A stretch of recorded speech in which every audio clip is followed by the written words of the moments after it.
Welcome everybody to another edition of On the Trail in Search of Living Legends. This is going to be episode 4 of season 5. Another season for another year. So anyway, tonight joined by my co-host, Mr. Nick Valente, as usual. Nick, how's it going, man? Hey, Jeremiah. Doing good, man. Doing good. How about you? Couldn't be better. Couldn't be better. Oh, yeah. Well, I'm dealing with a lot of snow up here, though, in the Adirondacks. Oh, I saw that. I saw that on the news. You guys got about 2.5, 3 feet. A lot. Yeah, we're buried. Yeah. We got a great guest tonight, a gentleman that I have known personally for about, 5 years now, and just a all-around great guy. Very, very knows his stuff. I'll put it that way. You're not going to hear any bull out of this guy's mouth. He knows his stuff, and just a great guy all around in general, Mr. Wayne Totherow. Wayne, how you doing, buddy? You're too kind, buddy. You're too kind, but I appreciate it. Doing well, buddy. Thank you so much for asking me to come on and do this. You came on my show a while back, and yes, it's my turn to return the favor. We really appreciate it. Appreciate having you here. I like you signing it back. Do yeah, I love that. Taunt the Sasquatch. That's probably a good life lesson right there. Good advice. Absolutely. Oh, yeah.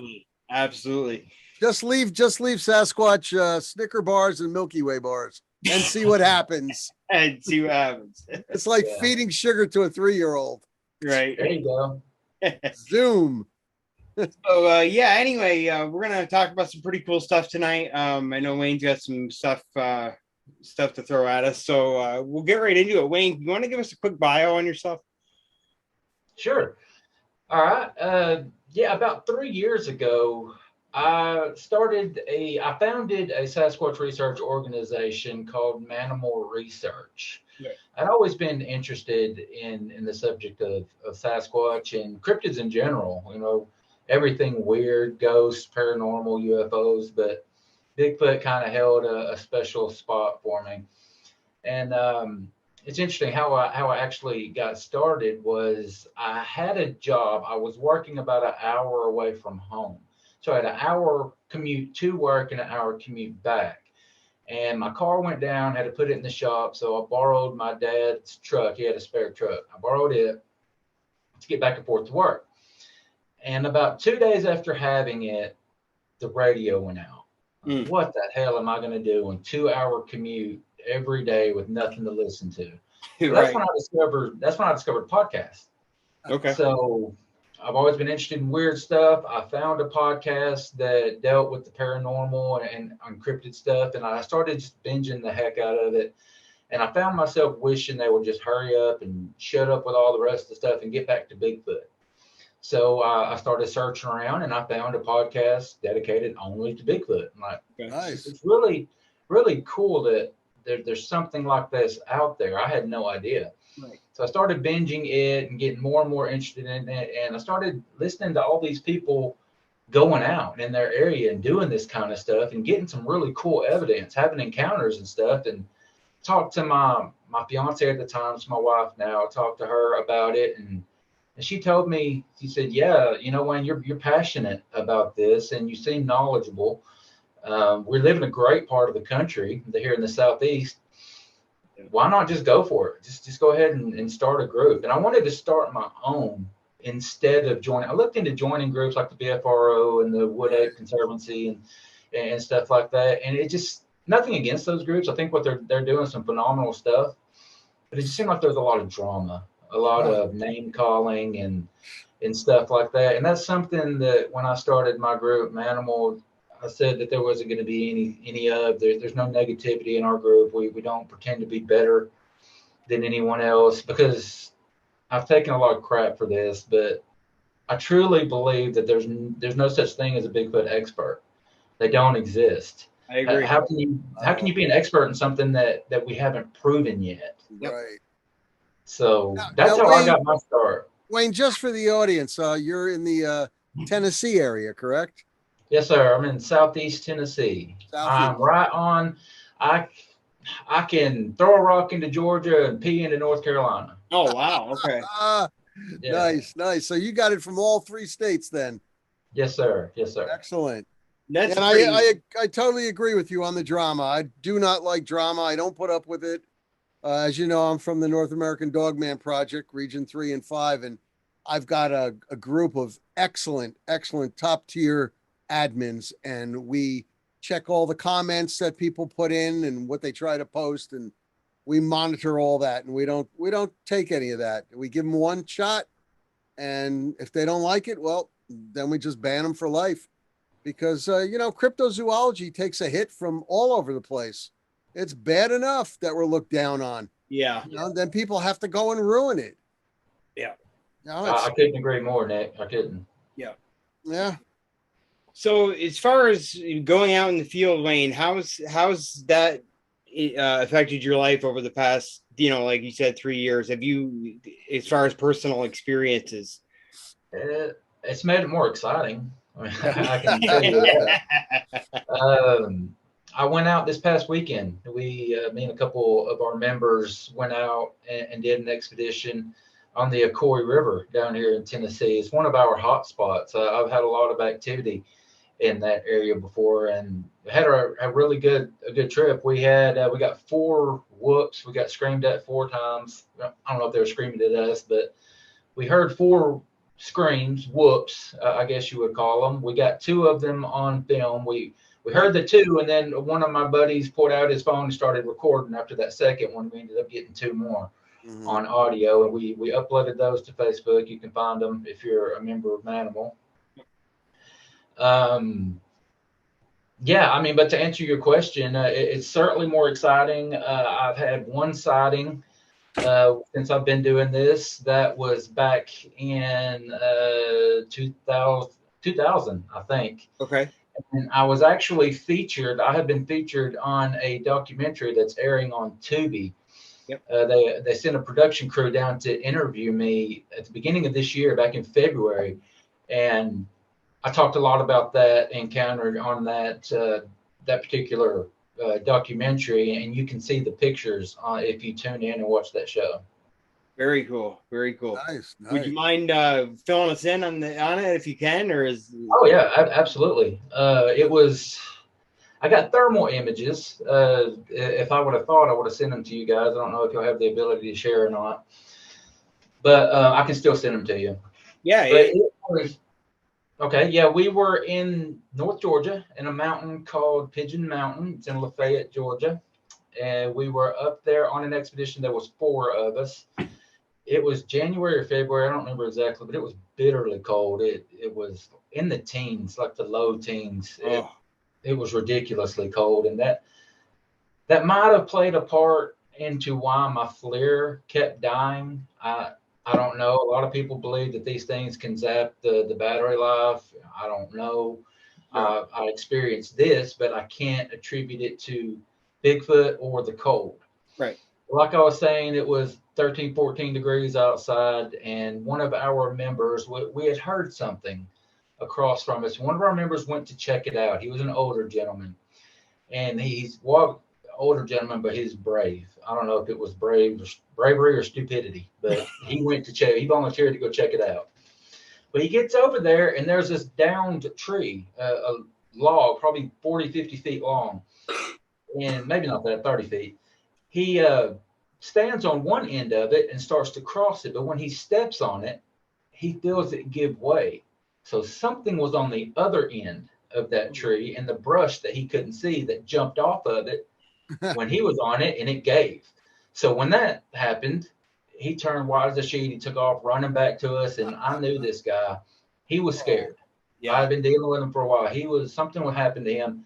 He was bothered. So we kept watching that area over there and got a thermal hit. We got a hit on the thermal of something upright that was swaying left to right like this. And he was just standing there watching us from about 50 or 60 feet away. And then we noticed something out in front of it scurrying to the left and the right real fast.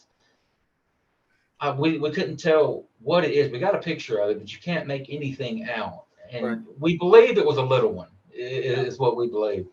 But the next day we went out, we did a size comparison in the area that it was standing, and it should have been around the 8-foot mark. Unless it was a very naked, very tall, crazy person in the woods, 13 degrees outside in North Georgia. Something was standing upright watching us. Interesting. I don't think there's any basketball courts out that way. No. So yeah, you probably got something good. Yeah, and like I was saying, the battery on the FLIR kept dying, and I charge all of my equipment before I go out every expedition. I charge everything. This thing had a full battery. It would die. I would get about 5 or 6 minutes worth of footage. It was so dead that I couldn't record. I could only take still shots. Wow. It would die on me. I'd run back to the truck, plug it up for 10 minutes, just enough to get a little bit more battery, run back. It was still there. That happened twice. On the third time back, whatever it was gone. Wow.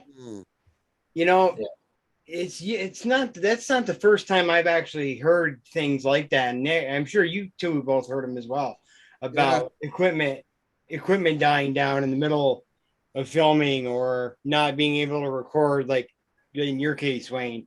That's, you know, I've heard that. I think all three of us have probably heard that. You know, I've heard that more than once, Jeremiah, more than once.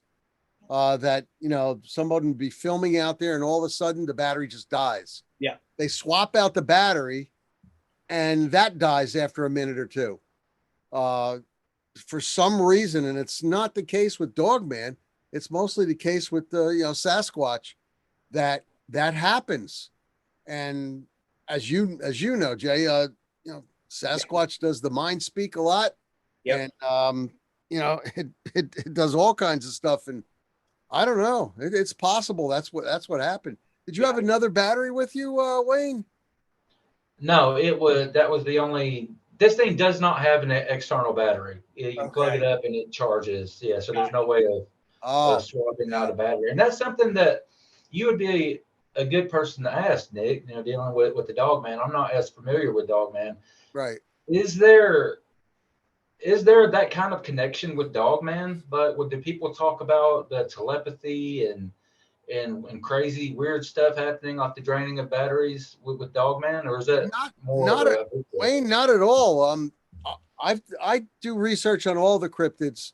You know, I concentrate on Dogman these days, but with Dogman, no. But with Sasquatch, what I've found, and this is throughout the country, also in Canada, there's been, I've recorded at least several dozen cases where the person is even in their car and their car battery dies. Yeah. You know, while the Sasquatch is in the area. Sasquatch leaves the area, they call for a wrecker or for tow, they try their car and bam, it comes back to life. I mean, you know, it's an odd occurrence, but people are out there trying to film them with a, you know, regular film camera to this box type, and the battery dies. The guy changes out the battery because he had 2 or 3 with him. A minute later, it dies again. Now, Dogman's not known for mind speak. Sasquatch is, and people have been warned, you know, do not film me or you will be in danger.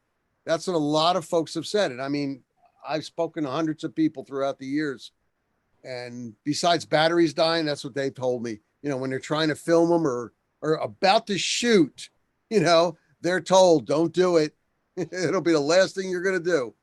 Yeah. So yeah, that's a possibility, Wayne. That might be why your battery died. It wasn't the fault of your FLIR. Yeah. That's interesting. That is interesting, especially after you just filled us in on the fact that there's no external battery on it. You should have, Wayne, do you have a lithium ion battery in there? I think it's a rechargeable lithium ion. What I was using at the time is, I think it's called a FLIR 1. It's the kind that attaches to your cell phone. Okay. So you have to download the app, the FLIR app. You connect it to where you charge your phone at. Right. It's got a port. You plug it directly into there, and then it turns your phone into a FLIR. Yeah. They're not as pricey as the handheld, you know, the big ones, but you know, still they're $300. Yeah, I'm totally familiar with it, but you know, like, why didn't your phone die, but the FLIR died? Exactly. You know, it's very odd. So I'm thinking that they have some sort of, you know, besides the infrasound that they're able to do, and he's been hit by the infrasound from a Sasquatch. Not pleasant. I think on what, 2 occasions at least. You do 2 occasions, yeah. You know, and the mind speak, they just have some connection. I don't know. Here, this is what I'd like to ask you. You think there might be a connection between aliens and Sasquatch? You know what, Nick and Jeremiah, when I first got into this, you couldn't convince me of that. You couldn't talk me into it. I thought it was hogwash, that was something that's giving cryptozoology a bad name, is trying to connect those two things. But and the more people I've talked to over the years, and it's been in the hundreds now, I feel like there's something that we don't know is going on. There's some kind of connection, whether it be extraterrestrial. I can't speak to it, but when you start throwing out things like orbs, right? So many people seeing these balls of light and then seeing a Sasquatch right after it.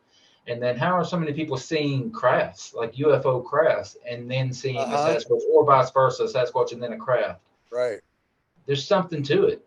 I really believe. When I first started, I was strictly biological. This is a flesh and blood creature. It's a North American primate that we haven't caught up with yet. Part of me still believes that. I really do. But the more people I talk to that's had these crazy encounters, this makes you think there's something out there. That the ability to cloak, to go into a portal, right? The mind speak and stuff like that. I don't know. There's something to it, and I'm not smart enough to figure it out. Yeah, the portals and the portal and interdimensional possibility that they're able to do that. And I know Jay wants to get in here on something, but just real quick, I've spoken with Jay about this and other folks on other programs. I did a research project for 6 months on Dogman and Sasquatch interaction, you know, where people have seen them, had an encounter, and they've also had an encounter of an orb in the sky before, after, or before and after. Also, the ability for Sasquatch to just disappear right in front of you, practically, you know. So they're still trying to figure it out. Yeah, there's reports of people finding trackways in the middle of a snowy field, and then the tracks just stop. Yeah. In the middle of the field. How does that happen? How does that happen? Yeah. They just stop and disappear. You know, a line of tracks in the middle of snow, snow-swept field, and then they. I mean, are they going through a portal right there, or is there an alien spacecraft taking them up? Because it's a field.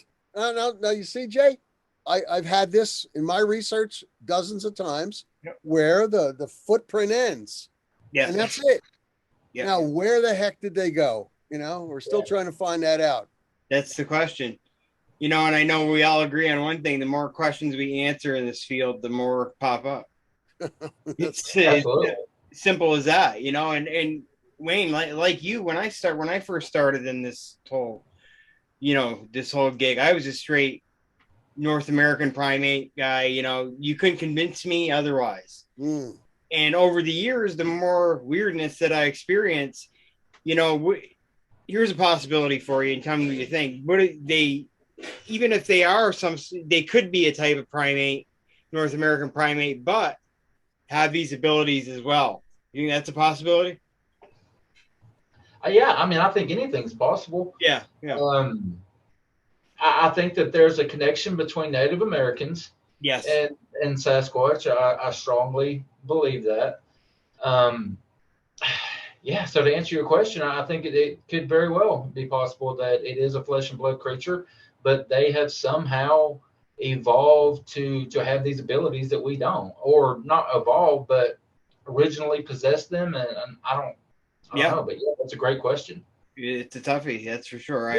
It's funny you mentioned that, because right before, not 5 minutes before you came on, we were talking about the connection between the natives and these creatures, you know, and it's a very strong connection, you know. Yeah, I mean, you look at totem poles, old totem poles, and there's a big hairy thing on it, or there's a large foot or something like that. And in these caves, there's old drawings and stuff of big feet, and they had to know something. They knew something, without a doubt. What I wanted to find out about your new show that you're doing. Yeah, Paranormal Odyssey. Yeah, yeah. You want to tell us a little bit about that? I've been interested to check it out. Absolutely. Yeah, I'm excited. This an exciting new chapter of my life. I am now considered a professional podcaster, I guess you would say, since I am getting paid now to do it. I won't be retiring from my other job anytime soon, but there is. Oh, you mean you're not making millions? No, Seriously? not yet, and I really don't think that day is ever going to come. But yeah, and I'm a podcaster now, and I got that opportunity from a guy you guys might know, Mr. Brian King Sharp, who is the host of Sasquatch Odyssey. Absolutely. Brian invited me on his show, I guess 5 or 6 months ago. It was not long after I did the movie over on Tubi. He reached out and asked me to come on his show, and waited a little while. Just schedules weren't lining up, and then I finally did, and went on there, and we became just really, really fast friends. Talk quite a bit. We text, if not every day, every other day now. And my group, Mannimal Research, we do an annual camp out. It's called the Squatch Out. The Southeast Tennessee, East Tennessee Squatch Out is what we call it. We do it every year. This year was our third one. And I promoted that on his show. And when I talked about it, he came on and said, yeah, and I might be there. Oh, cool. So invited him to come to the Squatch Out. He was one of our guest speakers. It was him and Connor, a.k.a. Bigfoot Anon, was a speaker. And Dr. John Baranchuk, who has written a book on Sasquatch and the scientific aspects of Sasquatch research. John is a very good friend of mine. He is a clinical psychologist, not psychiatrist. Right. But he's got his PhD in clinical psychology. He's a member of my group, Mannimal Research. So Brian came out and spoke at that, and we started talking. And not long after that, he had mentioned that Brian does 3 different shows. He started Sasquatch Odyssey, and the success of Sasquatch Odyssey is just mind-blowing. It just become huge almost overnight. And he started Paranormal Odyssey, and then he started True Crime Odyssey. Brian's an ex-law enforcement. He's an ex-police officer, so he has a passion for true crime. So he has all 3 of those shows, putting them out weekly. That's a lot on one man. It really is. Without a doubt. So Brian watched my show. I guess he liked my style and how I do things. And he had mentioned that he wanted someone to eventually take over Paranormal Odyssey. And I said, what do you think about me doing it? And he jumped all over it. So I've been doing it. I put out my 11th episode came out today. Yep. And just in the month that I've been doing it, it's blown up. Growing. It's it's really growing. I really followed you. I've known each other a while now, and I've really noticed it, especially over the last, like you said, the last month. You're really having some success. What do you talk about, Wayne, on the Paranormal Odyssey? What differentiates that show from the other 2? The other one is, and to be honest, on my YouTube channel, I kept my YouTube channel, but I changed it to Paranormal Odyssey Live, and I had a group of faithful viewers that showed up every week when I did a show. No matter how many shows a week I did, they were always there, 30 or 40 of them. And then when I switched up and started covering other stuff other than Bigfoot, I kind of lost them. So I'm building a new audience on my YouTube channel. So everybody out there, if you want to tune in, I would certainly appreciate it. I go live every Friday night at 7:30 on YouTube, Paranormal Odyssey. But my other show was strictly Bigfoot, Sasquatch stuff, and Paranormal Odyssey is just that. I cover anything paranormal, strange, odd. Talk to a lot of ghost paranormal investigators, people on ghost hunting teams. I've talked to a couple psychic mediums. Cover different types of cryptids. I've covered UFO encounters. One gentleman that had been abducted a few times. So just anything weird that falls within that paranormal spectrum, I cover it. Kind of like you and I, Nick. We try to, broaden the spectrum too. We try to cover everything. Because I think, you know, with all these different, you have the paranormal side, it's all paranormal, but for language sake, that's how I'll put it. For you get paranormal, Bigfoot, Dogman. There's the UFO. There's some sort of connection going on here. I can't explain it, like you said earlier. You know, it's a tough one to put into words, but there's got to be some sort of connection because, like Nick, you were saying a few minutes ago, how we were always talking about the sightings of these lights in the sky before, after, during an encounter, or whatever. There's some sort of, there's got to be a connection of some kind with, so you know, some sort. Yeah. Wayne, the research I did took 6 months. I had, at this point, it's over 800 people that I've spoken to. And at the time, it was like in the 600s, but 92% of the encounters or sightings that they had of Bigfoot or Dogman, there was an orb in the sky before, after, or both before and after. What percentage was that you said, Nick? 92% of the people that I spoke to. Yeah. This is throughout the whole country. Throughout the whole country, 92% of the people, I took a poll. I heard their story, what they had, and you know, their encounter or their sighting, and they either saw an orb in the sky before or after, or both before and after. Yeah. So something is going on. I mean, you know. Now, Nick, was that with Dogman encounters as well? Dogman and Sasquatch combined. In other words, you either had a Dogman or a Sasquatch encounter, or sighting. And at the same time, you notice that there was something in the sky. I don't lead the people. What I do is I try to get them to think about it. Being ex-law enforcement myself, I know how to do an interview and interrogation. And I try to lead them to give me their story without me putting any words in their mouth. I want them to tell me their full story. And I'll, you know, draw it out of them. You know, tell me what you saw. I would like to know the weather. You know, how was the conditions at the time? You know, was it warm? Was it raining? Was it windy? Everything. And, you know, I'll just ask the questions, but I want them to give me the answers. And 92% is a high percentage, Wayne. Yeah. Very high. Extremely high. Almost perfect. Almost. It's crazy, though. I mean, I've had an encounter, and I've had 2 sightings and 1 encounter. And on that encounter, I did see it after. I did see it in the sky after an orb. And it's like, this is really weird because that was the direction that the Dogman took off in. And, you know, I'm looking around saying, where's he going? Is he trying to circle around me or what's going on? And I see in the sky an orb. And this is weird.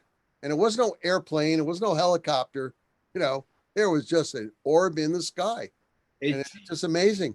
It's not only with sightings either, though. It's like with activity, period. You know, it's like that. I'll send you the video later, Wayne. I sent one to Nick tonight. I was going through some old stuff, you know, back from when I was in North Carolina a couple of years back, when we first started talking, actually, a few years back. And I'm going through the stuff, and I get to this video clip that's 31 seconds long. Okay. And as soon as you click play, there's a big red orb floats to the middle of the screen and shoots off. Yeah. It's like a big red ball. It is odd. About 12 to 15 seconds after that orb disappears, you start hearing the woo, a very deep howl. Yeah. It's just very, very interesting. So it's not only sightings, but I you know, when I talk to people that, you know, reach out to me, I always, like Nick said, you know, I try to draw it out of them too. I'm sure you have your ways of talking to people as well, but you know, I always find that an interesting subject to talk about, is these lights in the sky, you know. But yeah, and like you said, man, there's something going on there. And on this last expedition that I went on last weekend, I was talking with the 2 guys that went with me, and we were discussing, you know, swapping stories, you know, stuff that's happened to us, like all of us do. And I told them 2 things that's common in this field that tends to happen to a lot of people I have not experienced yet. Right. One of those is orbs. I've never seen an orb. Right. and the other one is having something thrown at me. I've Oh, never yeah. had a rock or a pine cone or a limb, anything like that thrown at me. Yeah. I'm waiting. You can call me Oh. crazy, but I'm waiting on those two things to happen. I mean, I might change my tune when they happen, Right. but I'm waiting. That is one of the scariest things, is to have a limb, especially a large limb, maybe 10 inches around, thrown at you. That's about 8 feet. Because I gave this case over to Jay that I had a year back in New York State. And I was out with two of my guys investigating a dogman, a possible dogman problem. It turns out to be a Sasquatch problem. And this thing threw a large limb at us. And one of Wow. my guys got injured. He didn't get hit by it, but it came so close that he tripped right over it and injured his knee.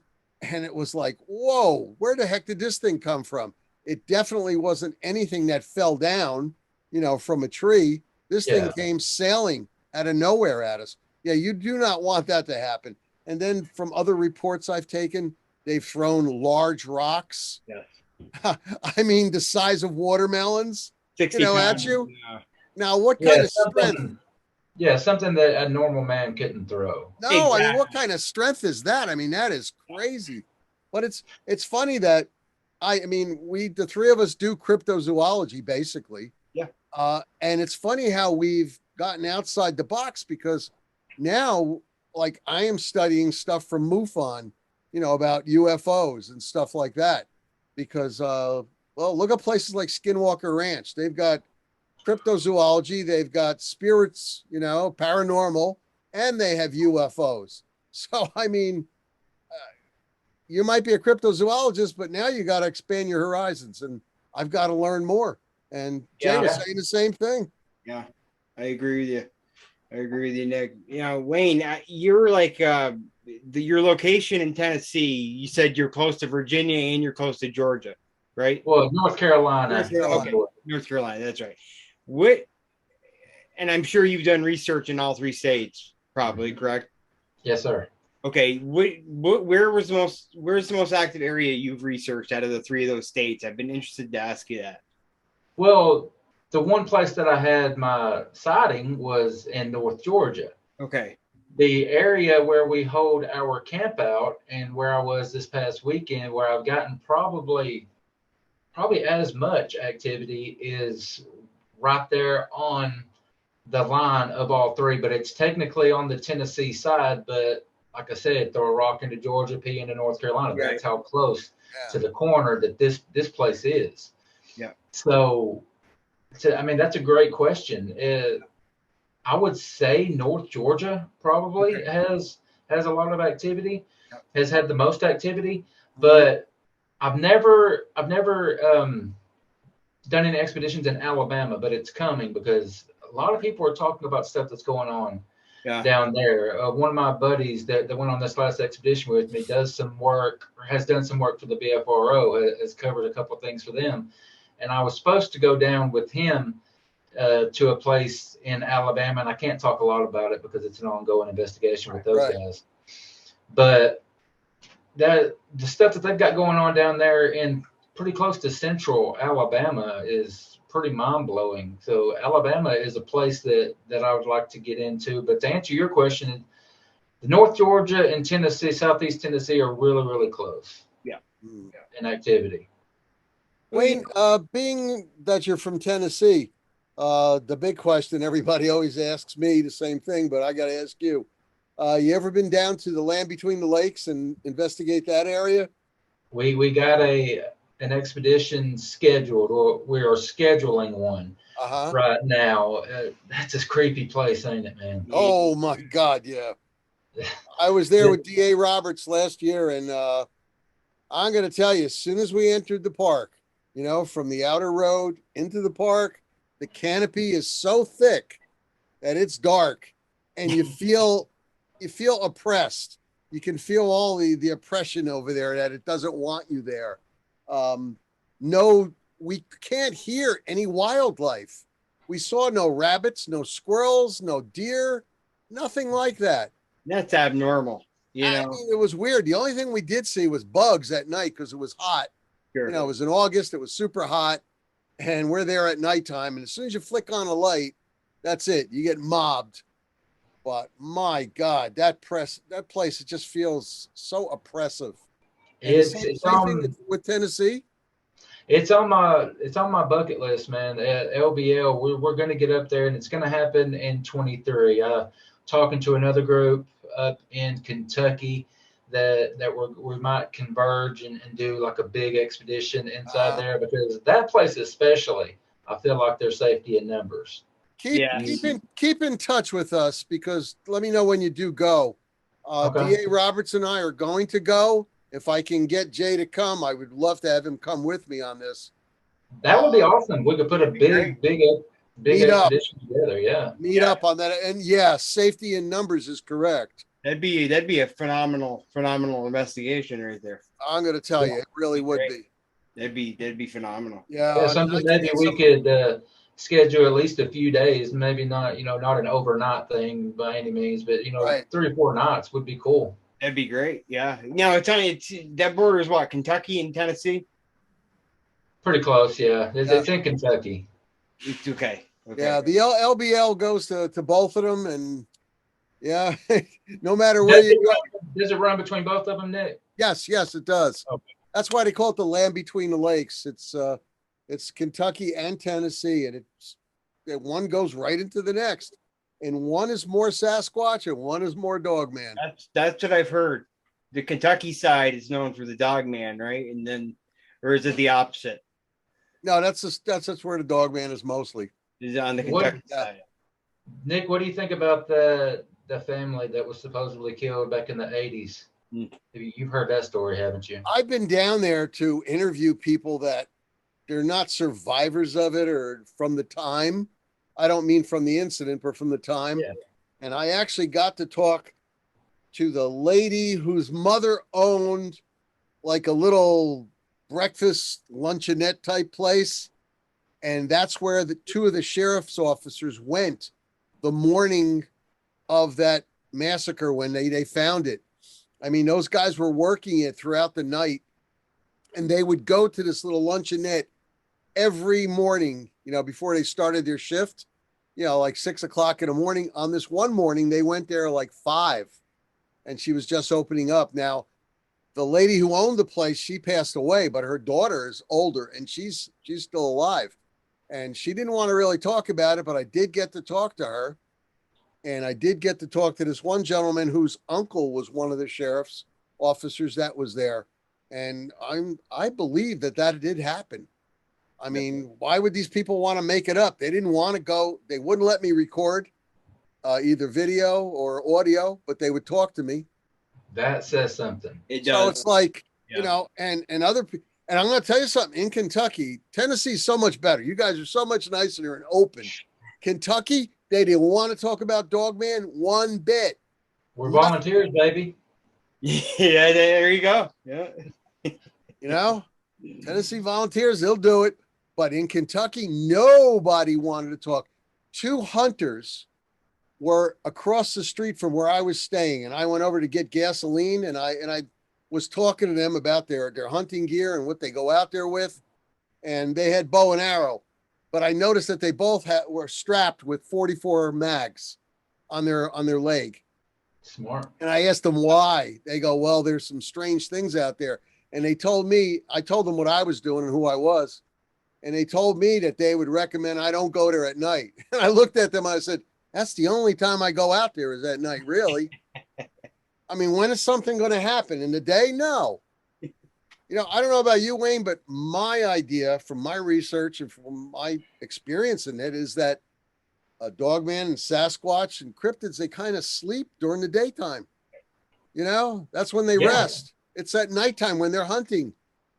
And you hear about encounters that happen in the daytime, obviously, but the more activity seems to be at night. And something that you spoke to, Nick, when you went to the LBL, you talked about no wildlife, not having any activity. That's something I forgot to mention. That was really, really strange about this last expedition that we went on this past weekend. Something that we noticed. We got there Saturday around noon, and we set up, and it didn't take us long before we realized there was no wildlife. There was no signs, no sounds. We didn't hear birds. We didn't hear squirrels scampering. And we were in this valley right between two ridges. And you would think you would see some squirrels coming down those ridges and something. There was no sounds, no bugs, nothing. And night went on. We heard this really, really weird metallic clanking sound like a tin can. Not 10 minutes after we got there, and we all three just shut up and looked at each other like, what was that? There's nothing around here that should have made that kind of sound. Right. And then it wasn't an hour later, we got a couple hours later, we got those 4 whoops. And during this whole time, we know there's no sound. There's no wildlife sound.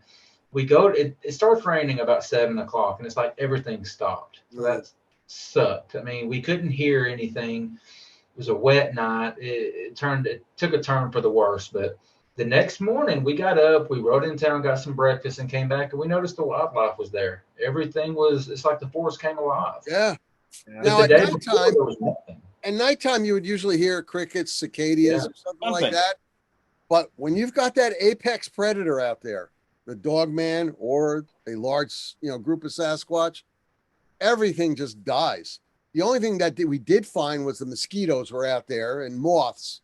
They're still hanging around, but no cicada, no crickets, no squirrels, rabbits, nothing. And DA and I did go back during the daytime. And once again, we didn't see any squirrels or rabbits or deer either during the daytime in this section of LBL. It was really, really weird. And did you, you haven't been there yet. No. But when you do go there, I just would like you to just remember, just to see if you feel anything, because the oppression is there. It just attention in the air. Yeah, I mean, it just feels so depressive and oppressive. Yeah, it's like it's crushing down on you. It's like, leave, get out of here. We don't need you here.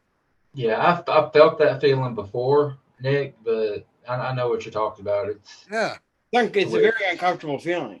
Yeah. Very, very, very uncomfortable. Yeah. It's like, different. You go to different areas and you feel a different level of that tension too. Some areas, right up here where we work, our areas we work, one of them is very, very welcoming, very pleasant, the group of Sasquatch. But then we have other areas where you can cut that tension in the air with a knife, so it's different.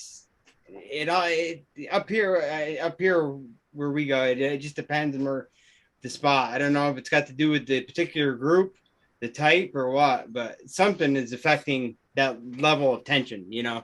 Now you're in the Adirondacks, right, Jeremiah? Sure. Yeah. Where are you at, Nick? I'm in New Jersey, Central Jersey.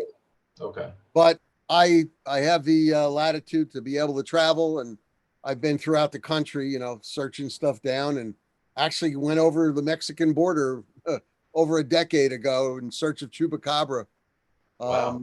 And I was going to mention that, just like there's 7 different types of Dogman, I think there's 11 different types of Sasquatch out there. So people say different things, but I would say pretty damn close. Yeah. And one of the things I found, because I have a cousin-in-law, it's an Algonquin Indian from the First Nations people in Canada. My cousin married one when, First Nations person. And when they were going to college, they met in Michigan. Anyway, I've been up there, and he's an Algonquin Indian. And like in Alberta, they talk about the Gugway, the face eater type of Bigfoot. And at least they'll talk about it.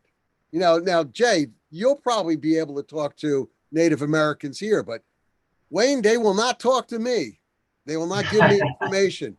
I really tried. I tried, and they do not want to give me. Now, Jay, he would be able to, because being part Mohawk. But boy, they would. But in Canada, the First Nations people are all for it. They'll talk to you about it. It's very. I can't understand why, but it's something. Yeah. But they do not like the Gugway. Oh my God, the stories they've told me about that. I've never heard anything pleasant about those guys. They're called the face eaters. They'll bite your head off or something, or rip it off. Yeah. They've got that very uncomfortable look too. I mean, almost like a big baboon. Yeah, the big That, sharp teeth, giant, that in mouth. itself is just very unpleasant. Yeah. Yeah. Very, very unpleasant. So you guys think that there are different types of Sasquatch? I think so. Yeah. Yeah. I mean, look, just like there's different types of human beings. Yeah. People look different. And come in all shapes and sizes. I would suppose that you would have that. I agree. I mean, you listen to people out the Pacific Northwest, you hear more of the patty type. Yeah. Yeah. The big and the docile and stuff like that. Down in Florida, the skunk ape, and in Texas especially, they seem to be more aggressive and a little bit smaller. From what I hear. So I definitely think that there are different types in the different parts of the country. But what I think is really, really cool is you get reports of the same type of activity everywhere. Yes. You see the same tree structures. You get the same sounds, the same vocalizations and stuff all across the country, but you have different types. Right. Yeah, which in a way that would make sense. When you do look at the great apes, okay, gorillas, bonobos, chimpanzees, now they're all different species, right? But they do all share, like you were saying, Wayne, the great apes still throw rocks at you. Even monkeys, so they'll throw rocks at you, bend limbs. So it would make sense, even if there are, which I believe we just, we talked about that a second ago, different types of these things. It would make sense that if they're the same species, just a different, they would share, I could show you a picture of a tree structure in California and tell you it happened in Kentucky, and you couldn't tell me any different. Exactly. Yeah, because they do the same type stuff. The X formations, the tree breaks, and teepees, and stuff like that. You're finding that stuff everywhere, and that's what I find fascinating. And they have the same thing in Australia. They call it the yowie. Yowie. And it does the same thing there. Now that's kind of weird, right, guys? Yes. And look in the Himalayas. We're talking about back in the 1920s when they talked about the Yeti, the abominable snowman. I mean, it looks the same, except it has white fur, I guess to blend in with the snow and everything up there, and thicker fur because it is super cold up there. But my God, guys, it does the same thing. Whether Australia, United States, or the Himalayas for that matter. Indonesia, you got the orang pendek and orangutan. They're doing the same type of thing. Nick, it's funny that you brought up the Yeti up in the Himalayas and stuff, because the movie that I appear in on Tubi is called Battle of the Beast: Bigfoot versus Yeti, and it's kind of a playful hypothetical thing. There you go. That's cool. Like a hypothetical thing, like what would happen if the two were to meet and get Battle of the Beast. Battle of the Beast: Bigfoot versus Yeti. And it's on Tubi. Okay. It's only on Tubi, which is owned by Fox, the streaming network that's owned by Fox, but it's free. Anybody can go in there and watch it. But I'm on there with Dr. Jeff Meldrum, with Cliff Brackman, with several other people that you've heard of in the industry. It's the first movie I've been a part of, and it was really cool. But that's what we talked about, or a lot of people talked about in that, was the similarities between Bigfoot and Yeti. And I'm thinking the whole time it's the same thing. They're the same. They're the same creature, just in different parts of the world. It's interesting, boy, guys. That's an hour. This has flown by. It always does when you're having fun, man. Yeah, absolutely. Well, Wayne, we'd love to have you back, man. We didn't get you for very long tonight, so if you want to come back at some point, we'd be more than happy to have you. I need to get you guys on Paranormal Odyssey too, because I want to do a really, really informative, in-depth show on Dogman. Okay. I've done them in the past with my other show. I've done shows on Dogman, but I want to do a deep dive into the topic and just spend some time digging in. And it seemed like you guys could be pretty good for that. So I'd love to have you. You'd like. Yeah, that'd be fun. That'd be okay. Yeah. Anyone you want to throw a shout out to while you're on here? Yeah, well, check out the show, Paranormal Odyssey. You can find me everywhere that you get podcasts, Apple Podcasts, Spotify, Audible, Google, all that good stuff. Also, the YouTube channel, Paranormal Odyssey Live. You can find us live every Friday night at 7:30 p.m. Eastern. And my group, Mannimal Research, on Facebook. Like to become a member, we'd like to have you. Awesome. I know I'm a member, and it's a great group. Great group. You're very, very welcoming group, and it's a great group of people. So, but everyone, that was great. And like I said, Wayne, we'd love to have you back on. And can you give me the name of the movie again? I'm gonna watch it tonight. Yeah, Battle of the Beasts. Bigfoot, Battle of the Beasts, Bigfoot versus Yeti. I'll send you the picture when we get done, Jeremiah. Very cool. I appreciate it, Wayne. Yeah, we touched on a lot of things tonight, guys. We did in that short hour. We did, yeah. And it's a really good talk. It's something that all three of us kind of got the same idea. That you're doing cryptozoology, like I mentioned before, but there's more to it than just that. Yes. And there's questions upon questions. We get one answer, we got 50 more questions on top of it. Absolutely. But great to have you there, Wayne. Excellent. Thank you, bud. Yeah, it was awesome having you, Wayne. Thanks a lot. And everyone have a great evening, and we'll see you next week. Good evening, everybody.